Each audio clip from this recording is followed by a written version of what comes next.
Broadway ਤੁਹਾਡੇ ਵਿਦੇਸ਼ ਜਾਣ ਦੇ ਸੁਪਨਿਆਂ ਨੂੰ ਦੇਵੇਗਾ ਹਕੀਕਤ ਦੀ ਉਡਾਨ। क्या सिंगापुर से यूके जाया जा सकता है? क्या सिंगापुर से आप ऑस्ट्रेलिया भी जा सकते हैं? क्या प्रोसेस है? लीगैलिटीज उसकी क्या है? बजट कितना रहेगा? ये सारी इंफॉर्मेशन आपके साथ शेयर करेंगे। आज मेरे साथ हैं ब्रॉडवे इमिग्रेशन के मैनेजिंग डायरेक्टर अमरजीत सिंह कंवर। कंवर साहब, सिंगापुर से यूके जाना, सिंगापुर से ऑस्ट्रेलिया जाना कितना का पॉसिबल है, कितना का प्रैक्टिकल है, वायबल है स्टूडेंट्स को? देखिए, सिंगापुर सबसे बड़ा बेनिफिट ये होता है कि आप वहाँ पर विदाउट आइलेट्स जा सकते हो, लंबे गैप्स के साथ जा सकते हो, जो सिंगापुर का फॉर्मेट है। मोस्टली आपको हॉस्पिटैलिटी रिलेटेड कोर्सेज मिल जाते हैं जिसमें 6 मंथ स्टडी होती है, 6 मंथ जॉब होती है, तो ये एक स्ट्रॉन्ग एक्सपीरियंस मिलता है आपको एक अच्छी कंट्री का। अब इसके बाद डिपेंड करता है आप कौन से कॉलेज में जा रहे हो। बहुत से ऐसे कॉलेजेस हैं सिंगापुर के अंदर जो आपको पाथवे प्रोग्राम्स प्रोवाइड करते हैं, मतलब आप उन कॉलेजेस में 1 से 2 साल पढ़ के अपना ऑयल्स आपको ज़रूर के लिए करना पड़ेगा, यूके के लिए नहीं चाहिए, लेकिन जो भी इंग्लिश की कंडीशंस हैं वो पूरी करनी पड़ेगी। Similarly for Australia and there are probability, मैं ये प्रॉमिस नहीं करूंगा 100%, थोड़ी गलत कमिटमेंट हो जाती है क्योंकि कोई स्टूडेंट एलिजिबल हो पाएगा, कोई नहीं हो पाएगा, उसमें कई सारे फैक्टर हैं।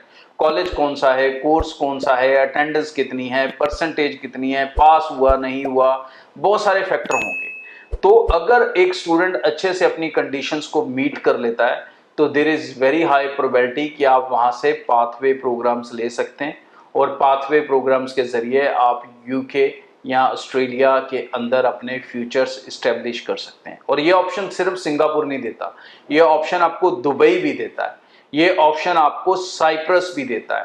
तो ये 3 कंट्रीज इसीलिए फेमस है क्योंकि यहाँ पर स्टूडेंट जा रहा है और यहाँ से फिर वो आगे के लिए अपना रूट बना लेता है कहीं पर भी। मैं ये नहीं कहता कि सिर्फ यूके या ऑस्ट्रेलिया, कई बच्चे वहाँ से जापान चले जाते हैं, कई साउथ कोरिया चले जाते हैं, कोई न्यूजीलैंड चले जाता है, कोई यूएस चले जाता है, खासकर दुबई से।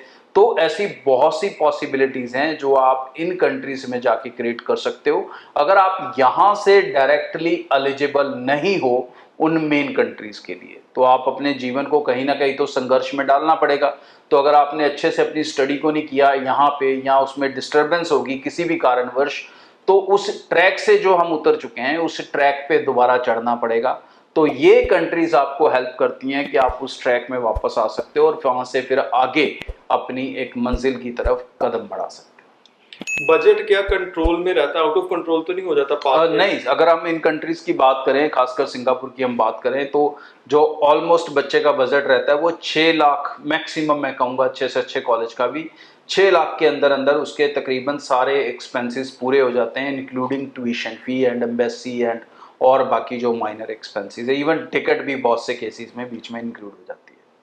सो आप भी यूके या फिर ऑस्ट्रेलिया प्लान कर रहे हैं तो ब्रॉडवे की टीम को कनेक्ट कर सकते हैं फर्दर इन्फॉर्मेशन के लिए। बहुत बहुत धन्यवाद, थैंक यू।